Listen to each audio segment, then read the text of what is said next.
This man runs a chain through his own flesh for every man he kills. He hangs himself right above the body and howls at the top of his lungs. And when he's satisfied his perversion, he puts the body in bleach to bleach out the color, so he could make balls of them for his pleasure. Every few days, he would go out on the streets, looking for blondes with blue eyes. Once he finds a suitable target, he sends out his albino dog to win her sympathy. He charms them from behind. He locks her in a sealed tank in his secret base. He'll hose her down for days. At the end of the day, she drowns in the tank, and after he made her into a doll, he'd leave her body in plain sight, waiting for the police to find it. And he did that because he wanted the police to come to his door sooner. It turns out that he suffers from severe schizophrenia. The good personality can't control the dark personality. He could only resort to this method so that the police could find him earlier. Sure enough, the police found the dog hair he left behind on purpose. After testing, they found that the dog was suffering from albinism. Albino dogs are extremely rare. The police immediately investigated a large kennel. They checked the sales records of the past few years. One of the kennels actually sold a dog like this. They traced the records back to a suspect, Carl. They investigated Carl in detail and confirmed that he was the murderer. So they went to Carl's house without hesitation. The whole arrest process went smoothly, because by the time they got there,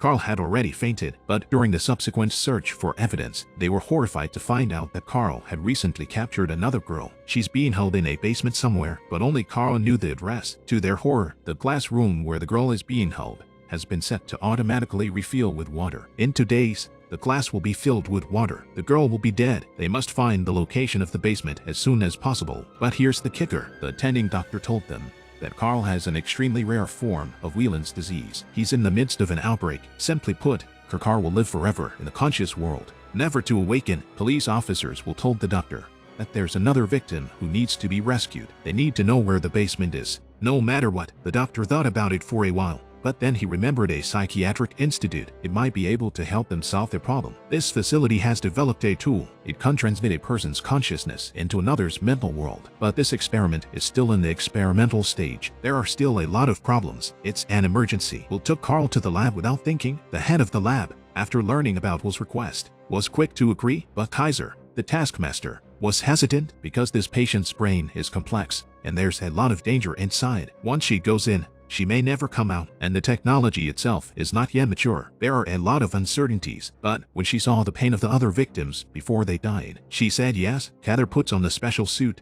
connects to the teleportation port, covered with a special flexible display. After preparing her, the staff retires. The program is activated. The two of them levitate. Heather successfully enters Carl's spirit world. The first thing she saw was the priest baptizing the boy. Then she was transported to a dark creek. She saw the boy running across the street. She knew she was in Carl's consciousness, but as soon as the boy saw her, he ran away. Heather followed him in a hurry. She came into a room. The boy was playing with a horse. When he saw him, he towered behind the horse. Catherine approached cautiously. She tried to be kind. The fingers on the wall were turning. The boy looked as if he'd seen something horrible. He pushed her away from him, and the next thing Catherine saw was a horrible sight. The glass slashing knife came crashing down and instantly sliced the horse to pieces. Catherine's eyes widened at the sight. When she looked closer, she saw that the horse's flesh was still pulsing. If the boy hadn't pushed her, she'd be the one who'd be sliced up right now. It showed that Carl wasn't born a bad seed. Noticing the boy running away, Heather followed through the sliced meat. They made their way to the Dark Personalities collection room. It was filled with dead bodies that had been made into dolls. Their skin was white,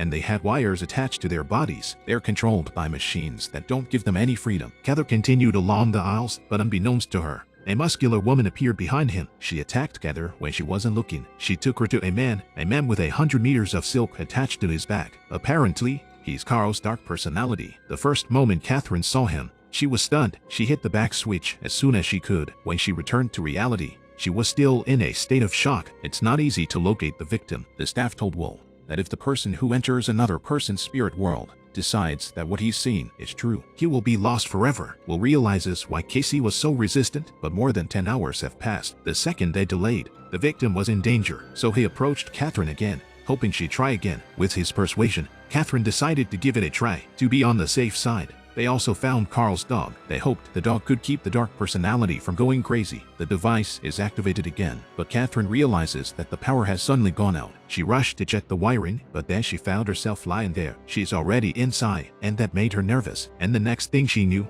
she found herself locked in a tiny box. When she escaped, she found herself hanging upside down. She untied her feet and immediately fell again. Luckily, Carl's dog showed up just in time. She was unharmed. Then she saw the boy go into a house. She followed him inside and found him washing dishes. She took off the necklace around her neck and opened the mirror inside. She opened the mirror inside and offered it to the boy with a tender look on her face. The boy was so happy to receive it that he forgot the plate in his hand. The plate fell to the floor in pieces. It instantly attracts the attention of the adults. The boy becomes frightened. He pushes Catherine into the cupboard. Through the crack, Cather sees the boy being beaten by his father. She tried to save the boy, but the closet door wouldn't open. All she could do was watch the boy suffer. Catherine felt sympathy for the boy. Just then, a sound came from behind her. Catherine turned her head. She found herself in another dimension. The boy had grown up and had begun to kill. Cather slowly approached and tried to awaken his goodness and asked for the location of the last victim. But then the boy's dark personality awakens. She's grabbed by the dark personality and can't press the exit button. At the same time,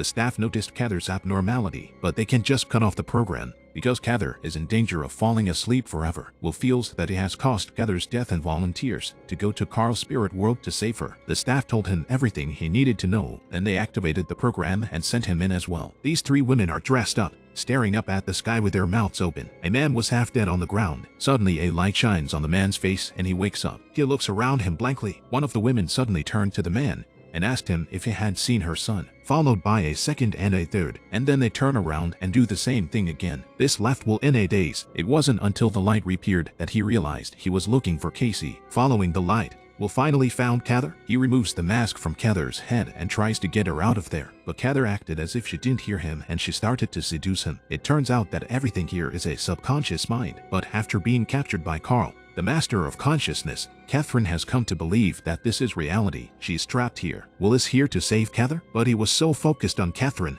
he didn't notice the man suddenly appearing behind him. When Will wakes up again, he's lying on a plank. The man who grabbed him is torturing him. Will yells at Cather, hoping she'll come back to her senses. Will remembers that Catherine's brother died in a car accident. Maybe this will wake her up. As soon as he speaks, Cather's eyes change. She slowly stood up and got a sharp knife, and then she stabbed Carl's dark personality. And then the darkness disappeared. The two of them returned to their normal state, and Carl appeared in front of them in his kind, young form. Will noticed the cage full of water in front of him. He immediately realizes that this is the same cage that held his victim, so he writes down all the details of the cage and drags Casey away. Even before he leaves, Catherine is still thinking about Carl as a child. Once back in reality, Will rushes to the rescue with his colleagues. Cather leaves the staff to lock the doors. Everyone was locked out. She's trying to save Carl as a child. According to the instructions, she reversed the program, allowing Carl to enter his own mental world. Catherine took a deep breath and prepared herself. She took Carl into the spirit world again. Soon Cather, dressed in the Virgin Mary's clothes, met Carl as a baby. She replaced Carl in front of her and gently offered to help him. With Cather's intentional guidance, Carl gradually spoke out. When he was 7 or 8 years old, he found a wounded bird, but his father found it. Carl knew his father would torture the bird, so he drowned the bird before he could, but he fell in love with the feeling of being in control of someone else's life. Eventually, he became what he is now. That's when the spiders appeared on the boy. Then the white space suddenly darkened. It turned out that Carl's dark personality had followed him. He wanted to take the young Carl with him, but Catherine wasn't afraid this time. In her mind,